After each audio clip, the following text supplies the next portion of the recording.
what I've talked about up to this point is that the Common Core state standards have, I think, huge potential to positively affect students' achievement, and in particular affect the achievement of students who are currently underachieving, namely students from low-income backgrounds, students from linguistic minority backgrounds who are learning the language of the school, which is different from the language of the home, and students from marginalized group backgrounds.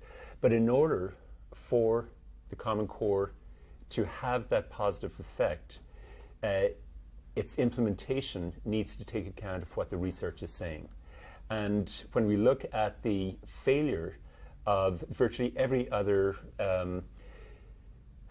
educational reform effort, and some of them have had partial success, but overall none of them have shifted that achievement gap significantly. One of the major reasons why they haven't succeeded is because they have not taken account of what the research is saying. So, for example, the testing regimen of No Child Left Behind just didn't want to know about the fact that it takes ESOL kids at least 5 years on average to catch up academically, because that inconvenient truth would let some schools and some teachers off the hook. If ESOL kids weren't part of the accountability mandate, then they wouldn't be taught effectively. But that may be a valid point, but you do not interpret test scores of ESOL students who've been in the country for 1 year, learning English for 1 year, as a reflection of the quality of instruction that they've received. That is totally counterintuitive, counterproductive, it's evidence-free, and it destroys the morale of teachers. They will get out of those schools as fast as they can, and that's why we have such a huge turnover in schools serving low-income students. So we've got to look at the, like to use a military metaphor, the collateral damage of some of the policies that we implement. Good intentions don't get us very far. And so if we look at the Common Core and what we need to do to bring its implementation into line with what the research is saying, the first thing we need to do is understand underachievement. Which groups of students are underachieving? Which students are doing well in schools? What do we know about the causes of underachievement among students who are underachieving? And what do we know about interventions or responses that schools can make to those patterns of underachievement?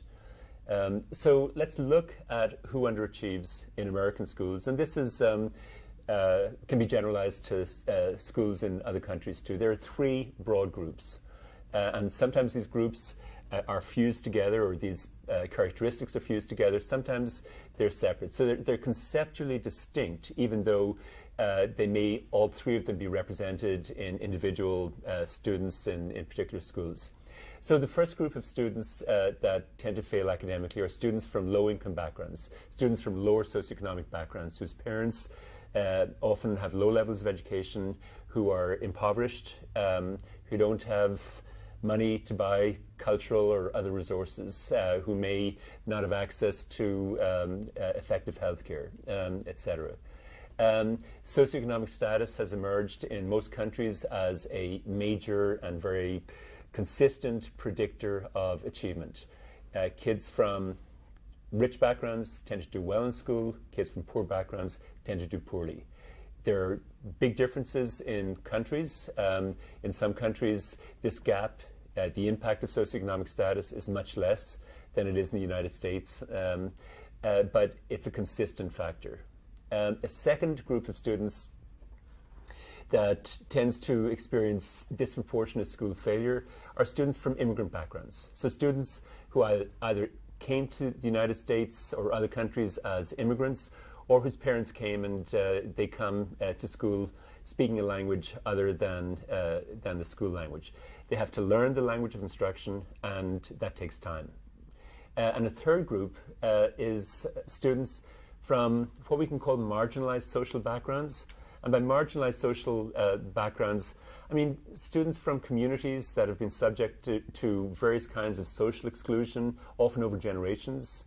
As we know, some students and some communities have been subject to racism in the United States and other countries.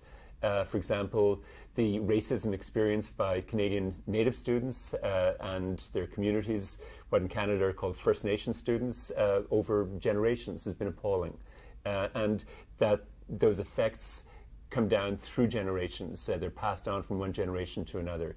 And so when we look at the school's role in reflecting societal power relations, we've got to ask, well, how have power relations in the wider society played themselves out in the interactions going on in the school between teachers and students? And so if we look at American schools, often these three groups will be, these three characteristics will be fused together. For example, you might have a Latino student who's coming from a low-income background, who comes to school not knowing English, and who also comes from a community that has been subject to various kinds of discrimination and exclusion. So the three elements are fused together. In other situations, they may be quite different. If you have a white student from, let's say, Croatia or Germany coming to school in the United States, their task is to learn the school language, but they're not necessarily coming from a low-income background. They're not coming from a marginalized social community. So the categories are conceptually distinct. And so the reason I'm identifying these three groups is that we have considerable evidence about how schools can respond appropriately in a way that reduces the effect of these potential disadvantages that students are bringing into school.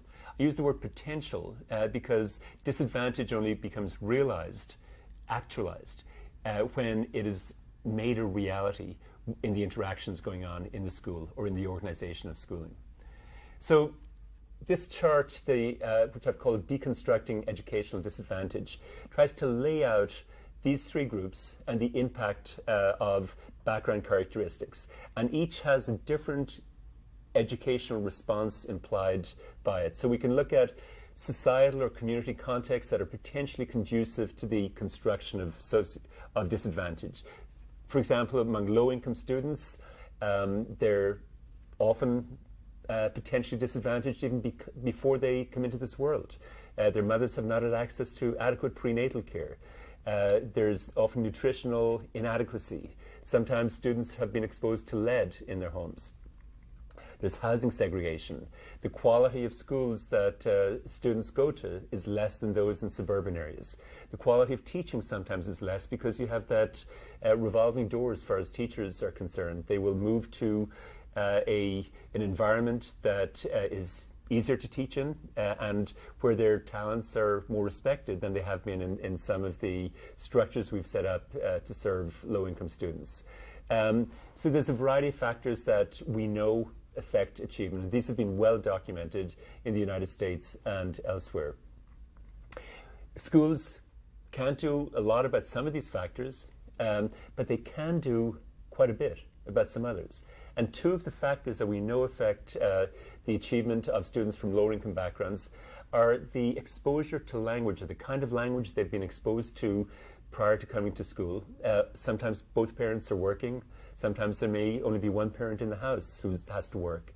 And they may not be getting the kind of rich language interaction that some students from middle class backgrounds are getting. We also know that in homes that are impoverished, often parents don't have the money to buy books or other cultural resources like computers, iPads, etc. And so when we look at the research and what the research is telling us, the research is telling us with respect to access to print that students from lower income backgrounds have far less access to print in their homes. They have far less access to print in their neighborhoods, even in signs that are up in their neighborhoods. There are fewer public libraries in their neighborhoods that they can access. And schools serving low-income students have often focused on preparing students for tests rather than providing them with the incredibly rich literacy environment that they need. They need, much more than middle-class students, to be immersed in a literacy-rich environment from the day they walk into school. That has not happened because we've picked up on magic bullets, panaceas, such as systematic phonics instruction that have obliterated what we need to do to promote reading comprehension. So when we look at what the schools can do to address some of the causes of underachievement among low-income students, first of all, students can provide abundant access to print and maximize students' literacy engagement. And I'll talk about the research relating to that in a moment.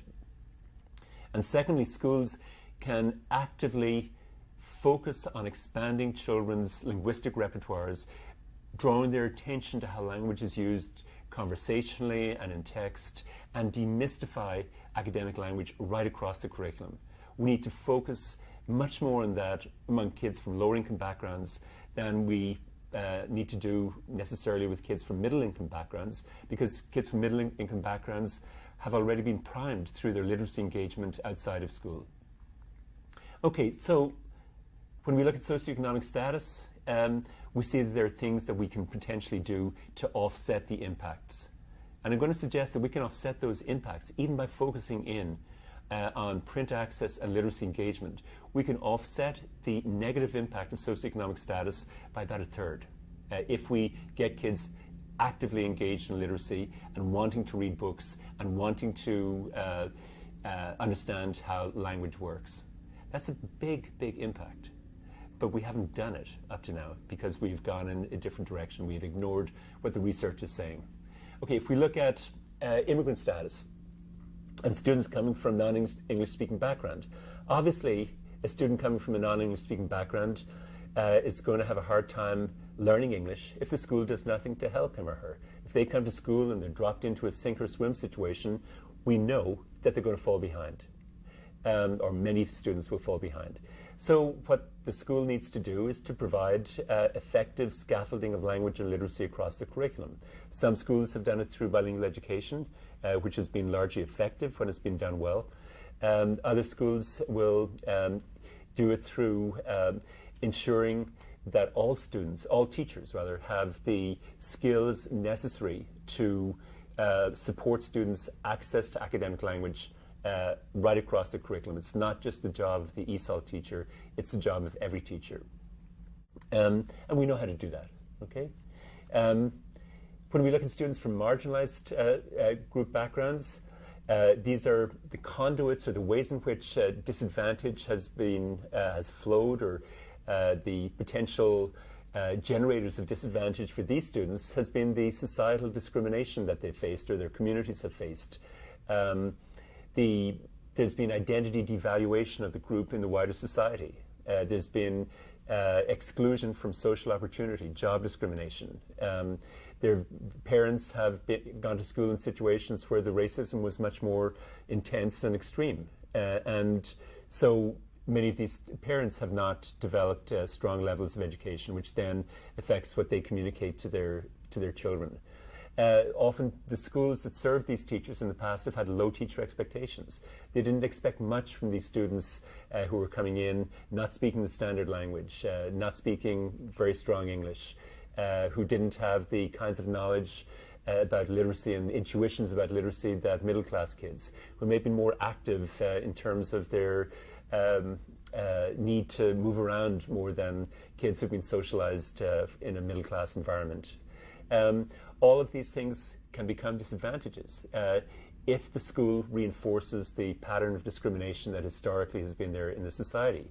So what can the school do? Well, if patterns of power relations, what I've called coercive relations of power, are a factor in leading to underachievement, and we know historically that it's been a very obvious factor, then one of the things that schools can do is to challenge the operation, so that within the school context, we have high expectations for all students. We expect all students to excel academically and intellectually. We provide opportunities for students to showcase their intellectual accomplishments. We connect instruction to students' lives. We adapt the curriculum so the students can relate to it. And so we create contexts of student identity affirmation and empowerment through what some people have called culturally responsive instruction. So if we do this, what I'm suggesting is that we can offset some of the achievement gaps that exist right now, and that 50 years of previous reforms have not been successful in offsetting. The Common Core standards have potential, But if they ignore the causes of underachievement, they're going to fall flat on their face. And they'll be yet just one more failed initiative that started off with good intentions, started off with some insights, but failed in the implementation because it didn't look at the research carefully enough.